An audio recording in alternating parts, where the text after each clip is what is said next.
So as you guys can tell by the thumbnail, I've done a thing. Some of you are gonna love it and some of you are gonna hate it, but I don't even know what it's for yet. Let's get to the story on how and why we decided to make this decision.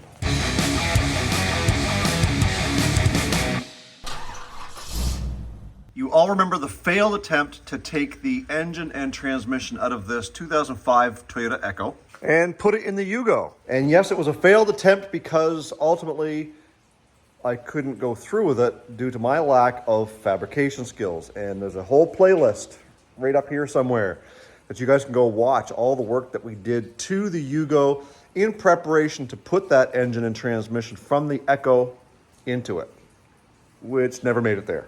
In the meantime, I've got the engine and transmission sitting here, along with an additional C50 transmission, which is kind of a little more beefier than the stock ones that came with those cars. And I had a buddy of mine who wanted this. So I told him that if he wanted to give me $500, he could have the engine and transmission. Well, then this popped up. So I messaged the seller and offered him $500, and he even threw in the engine stand that it was sitting on. So I then called my buddy and said, hey, here's a plan. Why don't you take the $500 that you were gonna give me for the 1NZ and transmission and give it to Buddy, who's selling the LS. And when I come to the city for an anniversary weekend away with my wife, I can bring the 1NZ and swap it with you for the LS, bring it home. So that's the plan. We're gonna grab this LS, we're gonna bring it home, and we'll be doing a video on tearing it down a little bit. We're not gonna go the whole way, but we'll see what's inside, see that everything's okay. Then we'll decide what application we're gonna use it for. Not likely for Dale the truck, because as you guys know, Dale the truck is for sale, and I will leave a link up here for that for sale video if you guys are interested. So I'm really not gonna put any more money into this truck if I'm just simply looking to sell it. Well, Jason, what are you buying an LS for if you're getting rid of the square body that could potentially be a project for it? Well, maybe I want to piss off the internet and put it in my B-body Chrysler. No, I'm not doing that either, although that would probably piss a lot of people off. We're certainly not putting it in the Yugo. But as you guys all know, I am on the hunt for a Suburban, a square body Suburban, and I've got my eye on a couple of them, and we're this close to pulling the trigger. You see, the whole game plan was to get the Yugo sold, and well, again, we're this close to having that happen as well. So the plan is sell the Yugo, buy a Suburban. Don't necessarily have to have Dale sold in order to do this, but start making plans for a Suburban build, and I believe in my heart it's time to upgrade. It's time to do my first LS engine swap. No idea what we're getting into, but everybody on the internet says it's easy. There's a lot of experts out there. And if I'm gonna drive a great big boat like a Suburban, well, it's gonna have a little bit of stink behind it. And we may end up doing forced induction of some sort. Don't know what that looks like. I don't know if we're gonna go turbo, if we're gonna go supercharged or pro-charged, but we will do something and prep this 5.3 liter LS for a little bit of forced induction redneck style. And maybe if I have one regret, it's that we didn't do it sooner to Dale the truck. So in the meantime, we've got to get the engine crane out. We're going to back the shop truck into the garage, get the 1NZ loaded onto the truck, and we are going to have to tarp it on the back because it's been raining monsoons here for the last 2 days, and it's supposed to do it again tomorrow when we leave. So we'll get the engine crane hooked up to the engine and get the truck backed in here and get this thing loaded up. Let's go.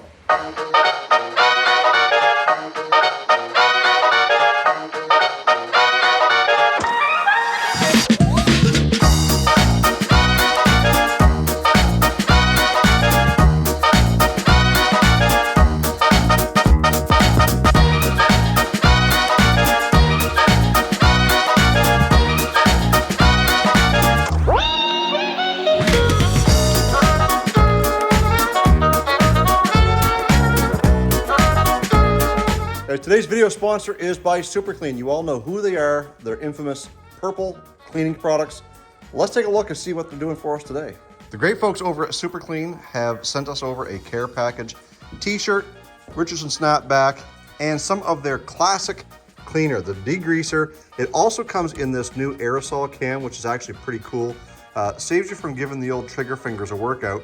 And we've also got this value size all-wheel cleaner. We're going to be giving this stuff away. Not the t-shirt, I'm keeping that. And the hat.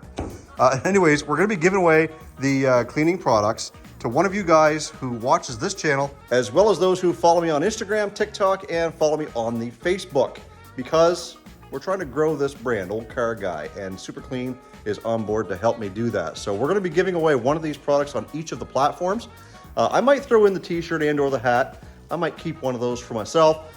But the cleaning products, we're going to be giving those away. So make sure you're staying tuned to Olde Carr Guy on Instagram, TikTok, and over on the Facebook, because we're going to be doing a little contest, giving some of this product away. So make sure that you head on over there, you're following me, as well as you're following SUPERCLEAN on Instagram as well. We're going to leave a link right down here, because they're kind enough to help sponsor my channel. So maybe you guys can go over there and show them some love. In the meantime, stay tuned for some giveaways. Thank you, SUPERCLEAN, for sponsoring this video. Let's get back to the engine. So we've got the engine loaded up here. It's tarped and strapped down. I don't think it's going to go anywhere. I might put another strap around that tarp to keep it from blowing around. But I don't even have the Suburban Project vehicle yet, and I'm already excited to go get this LS and start working away on it, creating some content for you guys on this.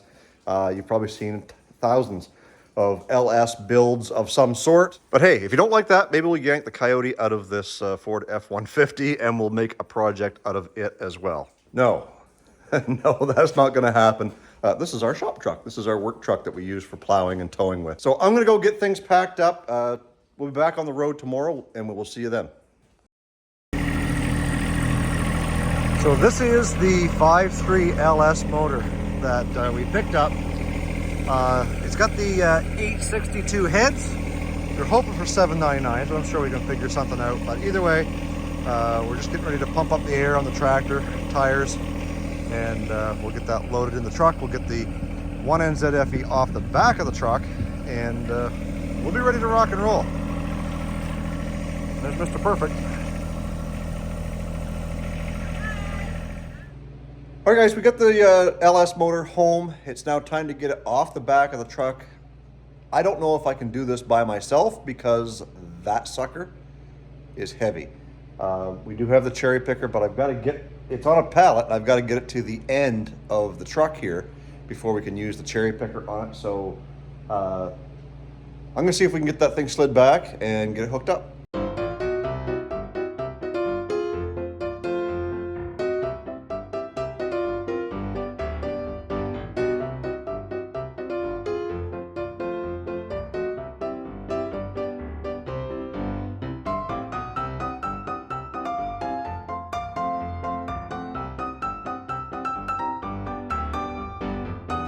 Well, once we figured out what we had to do to make that happen, I grabbed that 2x4 and leveraged it forward. And then by removing the tailgate, we could easily reach it, as you saw. Let's take a look at what we've got. And we've got a couple of bins full of some parts too, so we'll just see what's there and see what's not there. Let's take a look. So one thing that you'll notice is this thing came all prepped, already hanging on an engine stand. This engine stand was bought brand new. It's brand new. There's probably $100, $150 Canadian anyway. And he threw it in. So these are cathedral port heads. I know nothing about LSs other than they make lots of power for very small displacement. You can turbo them. You can twin turbo them. But this is an earlier LS, I believe, with the cathedral heads, because I think the newer ones have rectangular. You guys can correct me if I'm wrong. This also has 862, focus, 862 casting heads, which from what I understand are quite desirable because they have a higher compression. It also came with some, a couple of ratchet straps that were wrapped around here. I've got this one and the one with the fluorescent green on it. Was wrapped around it to hold onto the pallet, I guess. And somebody's painted it. It's been cleaned up. The valve covers are a little bit loose, but they've painted it blue and white. Not sure why, but that's okay. It's no big deal. Doesn't seem to appear to be leaking. It looks like it's got the truck style oil pan, so if you're putting that in a square body, we're probably going to be all right. Again, you guys can correct me if I'm wrong, because if this is going into a square body, but not Dale, then that oil pan is a desired oil pan. Somewhere I think I read someone said you can use F-body oil pans. Apparently there's an F-body oil pan for an LS that will work on square bodies as well. Anyways, let's keep looking. You will notice that the manifolds are on backwards, or are they? I mean, if you're going to be putting a turbo on, that's kind of the way you want them to go. But it does have the manifolds on there. I haven't had them off. We'll take those off and make sure that they're still in decent shape. I do see a couple of hacksawed or cut studs. This one's missing. And same thing over here. We've had to have new studs in the manifold if we're going to reuse those. Might put headers on it. But there's the Insignia 4853. It was advertised as a 5.3. I'm assuming that's the case with those heads on it. So there is a couple of different ways that you can determine whether or not your LS is a 4.8 or a 5.3 because they use the same block, but the internal components were a little bit different. So here's the first way. Pop out a spark plug. I just chose cylinder number 1. If you can see the top of the piston, great. Use a flashlight, get in there, and look at the top of the piston. If you can't see it, then you may have to crank it over to get that piston to rise to the top so that you can. Or use what I'm doing here with the borescope. What you're looking for is whether it has a dish on it or whether it does not. If your piston is flat right across the top, apparently, according to Google, you have a 4.8. However, if your piston has a dish like this, you see that around the edge, that little ring, that dish around the end? You have a 5.3. Yay, we have a 5.3. It's actually what was sold as, and I'm pretty stoked that it was as advertised. The other way to check is your casting numbers on your crank and your connecting rods. If your crank casting number ends in 216 and your connecting rods end in 143, you have a 5.3. However, if your crank casting number ends in 482 and your rods end in 121, you have a 4.8. And we will pop those valve covers off as well, just to take a look and see what it looks like on the inside here in just a bit. But we've also got a couple of totes of some stuff that came with it. So there's your fan clutch. Oh, goodness. Still connected to the water pump. And I think that is your alternator bracket, AC bracket maybe. And then we got a flange, I think, for the intake over here in this box. We do have the big truck intake. Oh, and cable-driven throttle body. Throttle body still on there. Again, it looks like it's stock. As we come in here, we've got all kinds of gadgets. There is the tensioner for your air conditioning belt. There is your tensioner for your regular belt. We've got some what looks like AC hoses, which is good because we may need that. Coils are all there, seemingly, and which is good because when we saw the pictures on the Facebook Marketplace ad, I didn't see anything. And I was bidding basically, or I was offering my money on just this block. And so far, we've got manifolds, we've got the engine stand, we've got an intake. Looks like we've got all the coils. Looks like we've got the coil brackets. What else is in here? Fuel rails, I guess. Those are painted white as well. I don't see any fuel injectors yet, but maybe I just got to keep digging. Well, it does have injectors after all. I found them in this glove that was in one of these bins. I just thought it was a random used glove. Anyways, we've got injectors. And one thing I don't see in here as well is a wiring harness, but I kind of knew that because the ad did say that it didn't have a wiring harness, which is okay. Because if you guys remember up here in this video when I went to go look at a LS in a junkyard, it wasn't quite as advertised, and the junkyard let me take the computer as well as the wiring. So I've got all that still. We got lots of bolts, brackets, no injectors.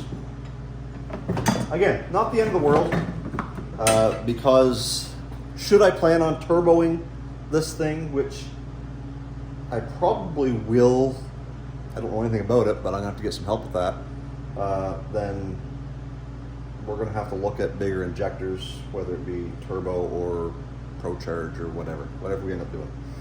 But it looks like I've got a lot of spare parts here, which again, I'm okay with, because I wasn't expecting to get any of this stuff. There's even rad hoses. That looks like the upper. And heater hoses are in there. So what we've got to do is we've got to find the casting number on the actual engine itself to find out, A, if it is in fact a 5.3, which again, I think it is. I have no reason to doubt that, because it came out of a Suburban. I don't think Suburbans ever came with 4.8. So let's see if we can find the casting number, and then we'll get those valve covers off and take a look inside and see what kind of condition those look like.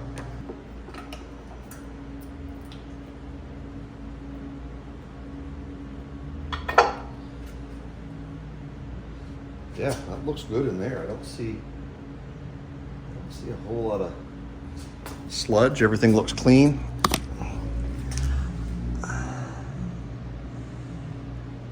Nothing's broken.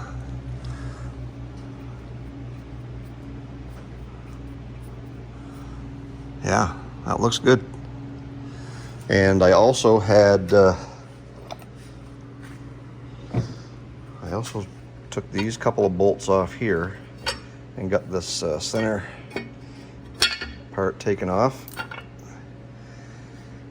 And same thing, we can see the camshaft in there, and from what you can see, it doesn't look like anything's been ground up on it. Over here, same thing. You can see a couple of the hydraulic lifters kind of rolling around down there. And I think if we even take this out and I get a flashlight, I can probably see some valves down in there. They look good and shiny. I'm not sure if it's showing up on camera or not. As far as I know, this is a stock engine. I have no reason to believe that it's been pulled apart before. We're going to. In fact, we're going to be pulling the heads off, the front cover, the back cover, resealing it, making sure there's not going to be any leaks. And, you know, again, being able to have an opportunity to pull the base pan off, look inside there, make sure there's no broken connecting rods, you know, and just take a look at things. I don't know if this is going to be a full build. It's budget depending, but it's going to be something we're going to tear into and decide at what point or how far we're actually going to go, because obviously if we do turbo it, we'll probably want to do something with the rings. We'll probably want to do something with the rods. Just beef it up a little bit more so it can handle a little bit of boost. And we're not talking about big, you know, 30 pounds of boost. We're talking maybe, you know, 10 or 12 pounds of boost or something like that. Just something you can have a little bit of fun with. But yeah, so far everything looks good from what I can tell on the outside and what little bit of the inside I can see. I think it was a good purchase. I paid $500 for it. Not sure if I mentioned that earlier in the video or not. But the Toyota engine, my buddy bought that and the transmission off of me for $500. And this LS was listed not far from where he lives. So he basically took the $500 he was going to give me, give it to this guy, picked it up for me, and you know, we made the exchange on Friday afternoon. So I'm pretty excited about this. This is my first LS, not my first LS in a vehicle, because I've had Chev trucks before, but this is my first to actually do something with it and put it in a project vehicle. And I hope that we can, you know, make some decent content for you guys, get this thing tore apart, learn a little bit more about LS. For you guys who don't like LS engines, well, I'm sorry. This is going to be part of the content for a little while, getting this thing tore apart and figuring out what we're going to do with it, and at some point put it into a project vehicle, but not Dale the truck. As you guys know, Dale the truck is for sale, and it may or it may not sell. I've got a big price on it because I want a big price, and there's some people out there who are heckling the ad for that, but you know what? I don't have to sell it. And one guy made that comment. He says, you don't sound like you want, that price tells me you don't want to sell it. And it's like, well, it's not that I want to or don't want to. It's that if I'm going to get what I feel I deserve out of it. And I am open to offers just because I'm asking $27,000 Canadian money, which is about 20 grand US. Doesn't mean I'm not going to take an offer. But what it means is that, you know, if you want it, you got to come look at it. You got to come drive it. You got to come see it for yourself and see if it's exactly what you're looking for. If the truck sells, if the Yugo sells, that frees up some money to be able to put some effort into this LS, as well as find that next project vehicle, which for all intents and purposes is likely going to be a Suburban. And we're still looking at those, and I've got my eye on a couple. And hopefully we can get one of those brought home fairly reasonable that we don't have to do a lot of body work to, which I am prepared to do if I have to. I don't want to do a full complete paint job on one. Those are big vehicles to do a complete paint and body work on. So hopefully we can get something like that done. In the meantime, we're going to work away at this. So there will be more videos coming out. And anyways, I got to get this mess cleaned up because we're going to need the truck for this week, and it's full of all my junk. So I'm going to do that. In the meantime, if you guys haven't yet already, make sure you head over to my merchandise store. The link is in the description down below. I've got some new t-shirts there. We're going to be having a few more new designs coming up, and it helps support the channel monetarily. You get something back in return, not just great entertainment like I'm providing to you here today, but with a t-shirt, a hoodie, hats, whatever you want, and I get a little bit of a cut from those sales that come right back to things like the LS engine or fixing up the Cordoba, or, well, we're done with the Yugo, but you know what I mean. And all that stuff really, really helps, and it'll help get the name out there, my brand, that you guys are watching, and people might say, oh, who's this Olde Carr guy? And you're gonna say, oh, he's this really cool, handsome fella with a beard who works on cars on YouTube that you should go follow. Hit that like button, make sure you're subscribed. Guys, stay focused on the windshield, not the rear view mirror. I love you, God bless. Let's do it again in the next video. I suppose at some point we probably should see if this thing actually turns over, which it does. And if you listen closely, you can hear compression. So